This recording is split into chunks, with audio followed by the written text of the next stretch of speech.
Hello there, welcome to Genesis Models. My name is Bobby Waldron and welcome to an advanced inbox review of this beauty just here, the long-awaited Avro Vulcan B.2 in 1/72nd scale, and it is by Airfix. We've been waiting for this since last year, but because of COVID and all sorts of distribution problems, it's taken a while to get here, but it is finally here. So it's a brand new mold, new tool. It's around about £60 RRP. It is available in the Genesis Models store with 10% off. We're going to be doing an advanced inbox review of this, which means we're going to build it as well. So any fit issues I will show you, and then I'll show you the completed model at the end. So I'm just going to quickly sort of just have a quick look in the box. Not take as much time and detail as it normally would because we're going to build this, but let's just jump straight in. It is a massive box, by the way. This is huge. I mean, this is the wings itself, a huge kit. So I know it is about £60, but you are getting a lot of plastic for your money. So quick start off with the instructions. Let's just bring you in because I had to bring the camera right out to fit that box in. Usual instructions by Airfix, a nice bit of a sort of description about the aircraft itself. Starting off, you've got the usual nice sort of colours to help you guide you through the actual build. Starting off with the tub, it does look like we've got decals by the looks of it for the instrument display panel. Got some nice seats. We'll see how detailed those are. Oh, got some other stuff just here. Looking at it again, you know, there is a bit going on with the actual cockpit area. A couple more seats. The canopy goes on pretty quickly. We have got to put a 40 gram worth of weight in the nose section, so we've got a potential tail sitter here, so make sure you get that weight in the nose section. Moving along, we've got some sort of rib work here for like what looks like the bomb bays and stuff. Looking sort of pretty simple still. We do have, by the looks of it, some sort of cutting and removing of parts, clearly shown in green, which looks like for the big nuke that they put in this, right? So, you know, do bear that in mind as well. That goes into the rib section for our wing section as well, and how this all goes together. Looking at it, I mean, normally the wing section, the bottom part's coming in one piece, but I mean, it does almost look like you kind of got to bring that together, so maybe being careful with that. We'll have a look at it when we actually build it, see if there's any problems there, and I'm sort of seeing maybe potentially we've got sort of like wheel wells just here. Some of our engine exhausts and stuff as well, so there is a lot of stuff that you kind of are messing about with before you actually put all the wing section and stuff together, so quite a bit of work to do there. We have this sort of the nose section attaching to our fuselage. That might be a fit problem. We'll have a look when we build it, but I could possibly see some sort of maybe possible joins sort of not quite going right there. Moving along, again, there's lots and lots of bits and bobs. I'm going to sort of rush through this because I speed things up because we're going to build this and we want more time to build it. We do have our landing gear, right, and it does look like we've got the options of having loads and loads of, you know, little free fall bombs, as well as that big nice nuke that they have, which maybe a lot of us will go off and do, we don't know, but I'm not sure which configuration I should probably do. Maybe we should just do the nuke. I mean, it's the good one to do. And then apart from that, looking good. Nice to see that we do get the ladders as well, which is quite cool. That should be quite nice to have open and stuff. Doesn't look too bad, the instruction side of it, but there does seem to be a lot to it. We have some nice markings here. We've got the two color camo, and what I do believe is the white underside, and then do we have the plain one? Yeah, I think we have the sort of straight up one color all round as well, and then we have what looks to be a load of stencils to actually put on this as well. So quite a few decals by the looks of it as well, so we're getting really sort of detailed with this. The decals or decals, whatever you want to call them, they're looking quite good. We've got like 2 types of the roundels as well to go with the 2 types of markings. Here's our instrument display panel in decal form, looking quite detailed. Should be quite good for 1/72 scale, but as you can see, we've got loads and loads of little markings that's going to go all the way around this. Absolutely loads. Should be quite fun to do all that for some, maybe not for others. Quick look at our plastic now, but I'm just going to quickly brush through it so I can get it built. You know what, I've just got all the plastic out, and actually, I mean, this might be £60, but the amount of plastic in here is absolutely huge. I mean, just look at it all. That piece has come off. Absolutely tons of it. Actually big, massive sheets of sprues, just absolutely loads of it. But let's just jump in with some of the nice, cool surface detail. First bit of surface detail we have, it's just massive, man. Right. What we could see is, yes, it's a typical Airfix, right? You can just see quite clearly that sort of very nice, crisp recessed panel line detail right there. You can pick it up quite nicely, really crisp.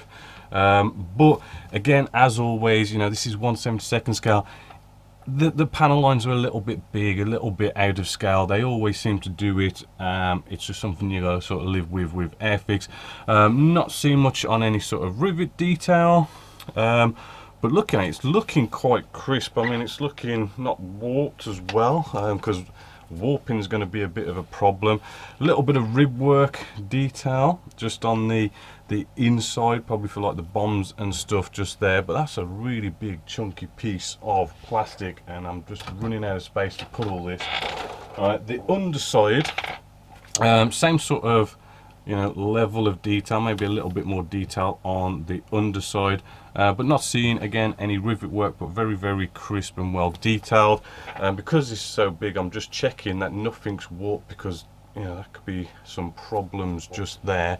On the underside, you know, nothing really to write home about, although it does look, because and I did notice in the instructions that you do cut these out depending on what option you want, and they put lots of little holes, right, which is quite sort of really good of Airfix, because you know, cutting something like that out, I mean, you could sort of drill lots and lots of holes, or you could saw it out or something, but they've kind of put these little holes so you could do lots and lots of little drills, and then you can easily cut it out. So them actually, that's quite sort of, not really seen that before. It's a nice way of helping you cut stuff out. So good thinking there on Airfix. Now I just want to sort of speed through this, but as you can see, lots and lots of big sprues. I mean, I can't even fit it on my camera, it's that big. There we go. Lots and lots of bits and bobs. Looking at it, I mean, you know, just a quick sort of here and there. I mean, we've got some sort of nice, you know, sort of detail work. I think this is like maybe a bit of cockpit area or wheel well detail area, you know, but it's pretty good sort of detail for its scale. God, this is just too much plastic to mess about with. Here's our nuke. I do believe it is the nuke. You know, again, same sort of level of surface detail as pretty much on the rest of the kit as well. Looking good. Just bits and bobs on there, nothing to write home about. Here we go, the nose section. Right, you know, again, it's the same sort of level of surface detail, you know, very sort of consistent throughout. Right, on the inside, well, there's nothing going on the inside, but I do believe there's quite a lot of you know, detail, you know, actually kind of put in there. We have, quite interestingly, the bombs. Now you can sort of see the bombs here, right? They are sort of not lots of individual bombs. It's sort of like you do kind of literally sort of like put about 3 or 4 together in one go. So quite interesting how they've done that. Probably help you speed things up as well. You know, we have some of our ejector seats just here. This is so hard to maneuver this with how big it is. But we've got some ejector seats here with seat belts and stuff, a nice bit of detail going on there. Even looks like we've got some pedals just here, some more seats as well. We got some, what I do believe is like some ladders and stuff. Not really noticing much flash going on in and around. Right. Ooh, crikey, it's just, sorry, it's just absolutely massive, and it's just a bit hard to sort of maneuver around, and it's just going everywhere. But sort of last sprues just here, a few little bits and bobs. I haven't really had a chance to really look at this because there is just so much to it, but we're going to build it and get into a bit more detail, and I'll be able to show you a bit more. I mean, there are the odd sort of ejector pin mark. I mean, you know, here's like a door. I think it might be the door where the ladder is, where they get in and out. I mean, there's an ejector pin mark just inside there. There's one just there. There's the ladders. We have I do believe these are probably like the wheels and stuff, the landing gear. They're looking quite nice and solid, but not bad with the detail throughout. But this is going to be a colossal piece, right? It's going to be huge. It's going to be a nice centerpiece. I mean, if I was to look at this as it is now, I mean, this is a bargain really. £60 for something that's absolutely massive and loads of plastic. Surface detail looks fantastic. If it goes together well, this is going to be a fantastic kit, and a sort of almost a must for all you hobbyists out there. So I'm going to build this now, see what problems we got, and fingers crossed this is going to be an absolute cracker.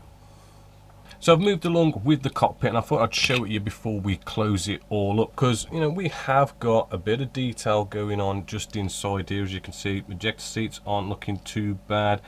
Instrument display panels, yes, it's all going to be taken over by decals, but there is quite a bit in there. However, I don't think we should worry about it, because when we sort of bring this together, I mean, you don't really want to go to town and put a load of effort into it, because really when we put this canopy on, right, it's actually, you only see in here, they've got this little sort of circular hole here and a few little windows at the front, but most of this is all going to be sort of painted, so you're really not going to see, and that's about as best as you're going to sort of see in there, as well as these two little holes either side. Really not going to see.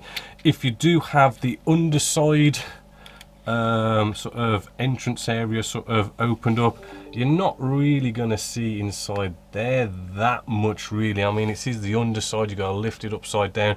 I wouldn't spend too much time in there, so I wouldn't worry too much about sort of detailing it, but fitting together quite well. Got a nice compartment here, big space. I've got a load of weight in here. You know, I've put a little bit more than 40 grams in there because we don't want to sort of go under or sort of risk it being a tail sitter. And that's the cockpit area. Not bad. No sort of fit issues. Then we come to the sort of massive part of this.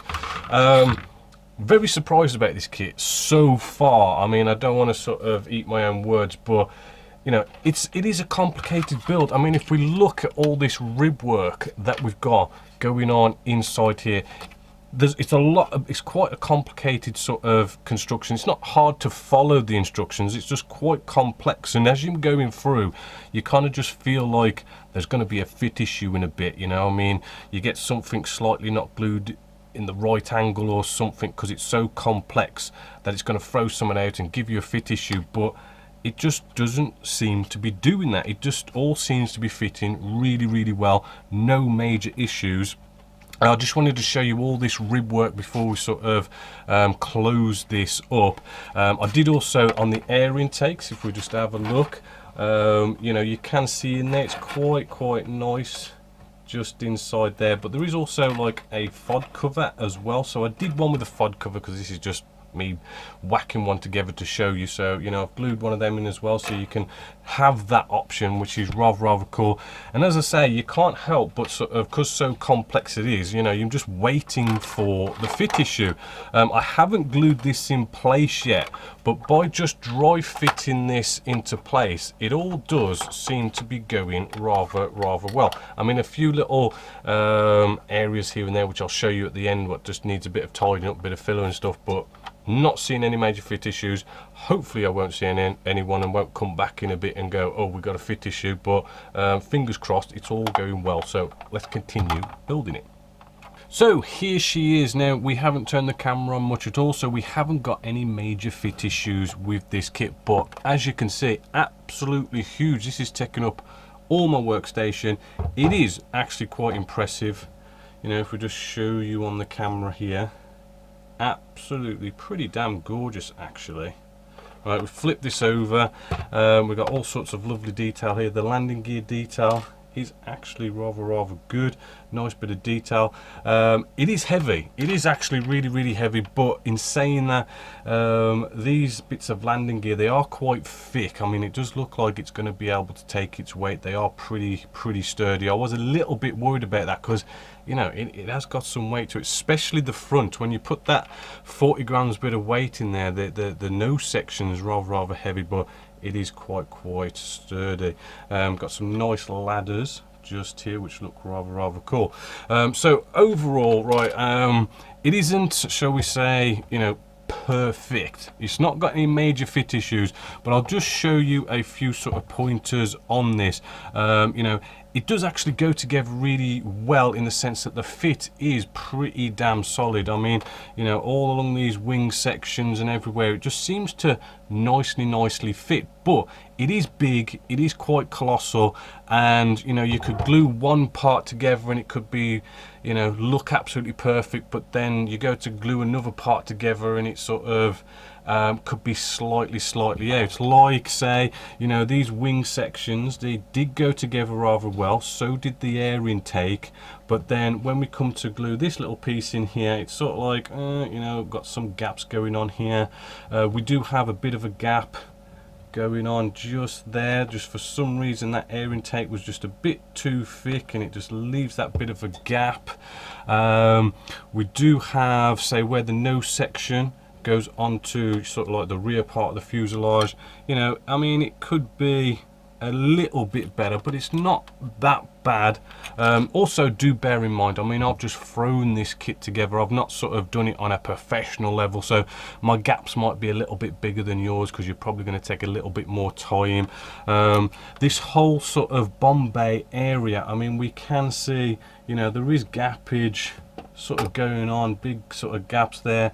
Again, I have thrown it together, but you know, I do believe you're still going to get some sort of gaps even if you sort of take your time.